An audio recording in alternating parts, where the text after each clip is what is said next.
The president of Anheuser-Busch dropped by Busch Auditorium this week. People with great facial hair ran a 5K outside of Memorial Union last Saturday. And a bunch of Mizzou students congregated in the Shack to watch Boy Meets World last Tuesday.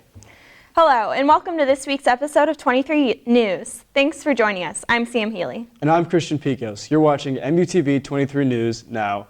Oh, yeah. David Peacock, former president of Anheuser-Busch, spoke to Mizzou Business School Thursday, November 29th. Noel Gross has the story. On Thursday, November 29th, the University of Missouri Business School welcomed David Peacock, the former president of American Brewing Company, Anheuser-Busch.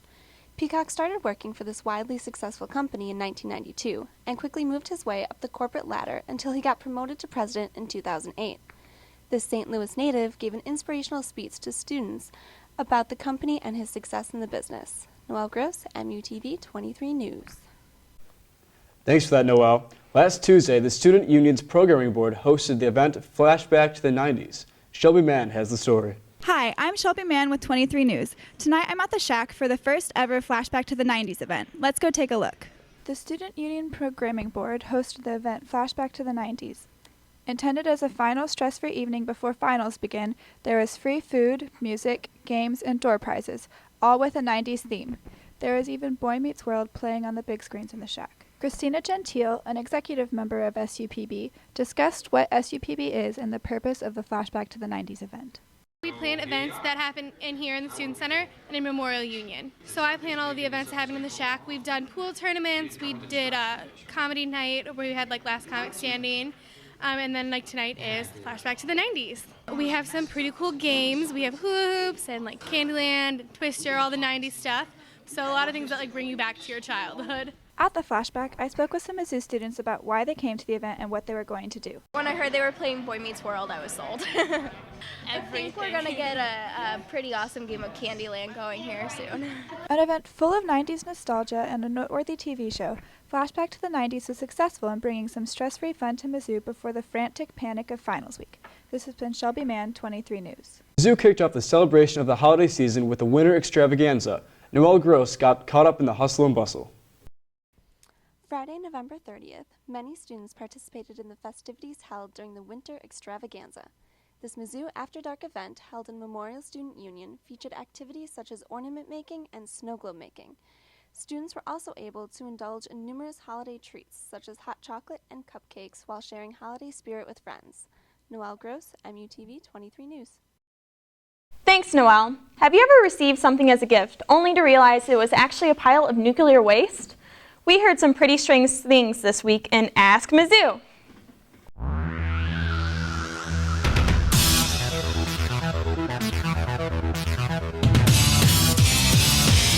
A stuffed hedgehog. Like a Christmas sweater. I asked for a Snuggie one year, and my mom got me a hooded zip-up sweatshirt. A box. Because she thought it would be more practical. Plastic cups. A little green Yoda footy pajama. Broken knee. He thought I was a boy. Mountain Dew. That fake candy pole. I haven't really got a bad one. Like shooting disc things. Nothing.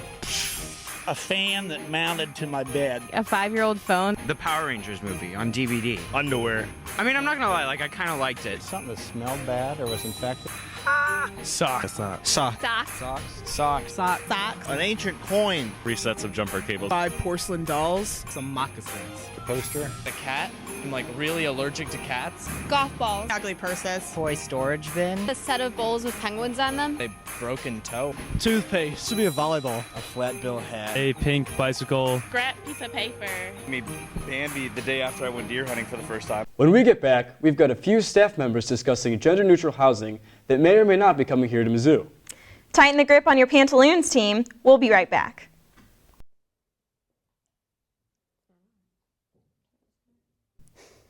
I'm Emma Henderson, here with our roundtable debate on gender-neutral housing. I'm here with Noel Gross and Lila Gross. Noel is in support and Lila is the opposition. So we're going to start with the first question, and we're going to begin with Lila. What do you think about the potential of having gender-neutral housing beginning in the fall of 2013? I think that, personally, for Mizzou... Sorry, guys, hold up. Also, and you're starting okay. Yeah. I'm sorry. I wouldn't even say you have the first question. Just let them have free reign. That's what I said. Yeah. We hear that. It's like the twins or something. But you know what I mean? Like, so it's not like super structured, like you guys can bounce off each other. Just be like, so what do you two think Yeah. about it? Yeah. And Yes. then Noelle's starting, so. Okay. Feel like, have a conversation. This should be good. Alrighty. Are you ready? Whenever you're ready, give me a countdown.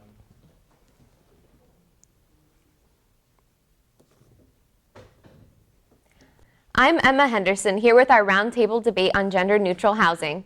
The university is contemplating the idea of letting males and females live together on campus. On my right, I have Noelle, and she is in support, and on my left, I have Lila, who is in opposition.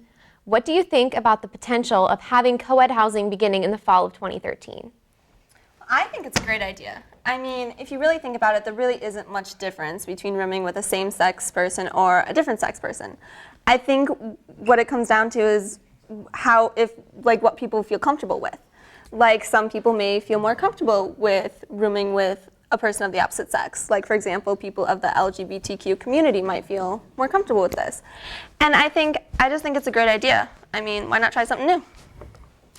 Even if it does benefit the LGBTQ community, you have to then take into account who else is it going to affect. You're asking seniors in high school, who are probably half of them in long-time relationships, they're coming to Mizzou together, and you're giving them the option to room together. If you're coming to college to give them new opportunities, you should give them new horizons to expand. Having them room with the same people they went to high school with that they are dating limits them from doing that. They would probably have been in the same area since they were growing up, and they've probably been with the same people since forever. And having them room with the person that they're dating is only going to cause a disaster because you can't predict how that's going to turn out for them.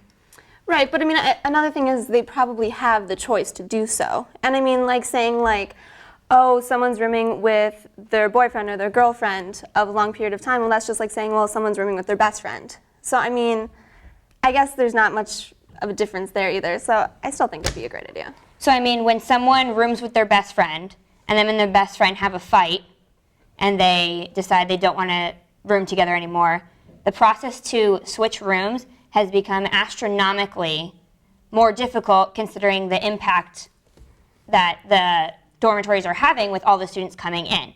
So what if someone that is part of the LGBT community is a guy and he's rooming with a girl to make himself feel more comfortable, and then all of a sudden he goes through a change in college where people find themselves and they experience new things, and the girl feels then uncomfortable with it? How does that make for a move-in situation? How would that rank on the priority list? Can you really say that that's a higher priority for someone who is uncomfortable because of that, whereas someone who just got in a fight with their best friend wants to move out just as well? I don't know if you can really rank priority, but I mean, like, it's still important. I mean, like, both sides, it's still, you're in a relationship with someone, and whether it's a friendship, a like in-depth relationship, you're still going to have that uncomfortability if you get in a fight.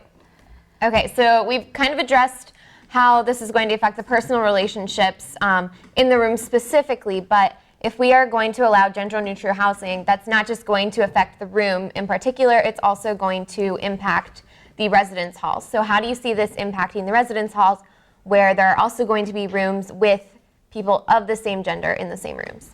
Right, you can't take a whole entire residence hall that has 600 plus people in it and assume that 600 plus people are going to want to do the gender neutral housing. At this point in our country, it is 1% to 3% of students want this, and in the end, that's not a very high amount of the kids that are coming in as freshmen.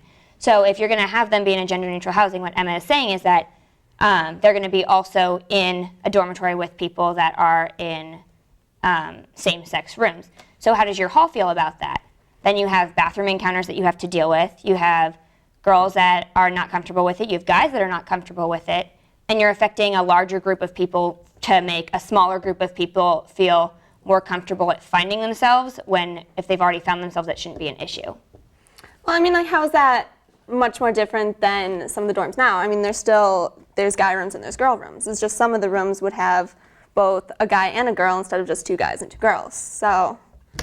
But I mean, like, I know on certain floors, if you take the girl rooms that are separated from the guy rooms, they have two separate bathrooms. So if you have a girl and a guy in a same room, then that guy will be going into the girl's bathroom, and you're saying that all 800 people in that dorm are going to be okay with that guy in that bathroom? Well, the way that I see it in some of the dorms that are like that, like people have their boyfriends over or their girlfriends over, so they're going to be using that bathroom anyways. No, they're not allowed to. Okay. But I'm just saying, like, you're not going to be, you can't say that they can use those bathrooms if everyone's not going to be comfortable Are you with it. talking about the bathrooms where they're connecting two different rooms, or like the community bathrooms? Community bathrooms. But there's already separate bathrooms in where there is community bathrooms. That is There's a very guy true. bathroom and then there's Very girl true. bathroom. I thought you were talking about the bathrooms where they're connecting two rooms. So besides the rooming situation and how it affects residence halls, it might also affect people who have a different set of morals or ethics. So how do you see that impacting campus? I mean, if we are talking about morals and ethics, obviously everyone's going to have a different standpoint.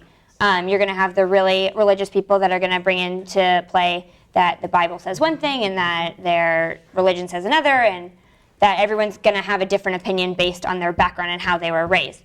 The problem you're going to have is that you're affecting the entire campus by doing this, not just the individuals. And even if it may be better for the individuals of part of the LGBTQ community or a different community or whoever wants to live with their best guy friend or their boyfriend or whatever, you end up coming into head-on action with the entire campus, considering everyone's going to be a part of this because everyone has to live with it. And everyone's morals and ethics aren't going to live up to it. So by taking a tiny percentage of people, it doesn't coexist with everything else going on campus. But I mean, the thing is that people, like I said before, they will have the choice. They always have the choice of where they want to live. So if they do like set up a specific dorm that's going to be for like opposite sex housing, I mean, people do have the choice to not stay there. I mean, but then you go back to how is that not being segregated? If you're going to say that these people deserve the same right to be involved in however makes them feel comfortable by putting them into a separate dormitory room, that makes them just as segregated as making them not live together because they are a different. Like, how would you say that that is not segregation? I mean, I'm not saying that they will have it where it's just like one specific dorm, but people can choose where they want to live. So, I mean, I think in the end it's a very valid choice, but it also takes it back to the fact that not everyone's going to be okay with it, and I think it's a larger issue at the moment.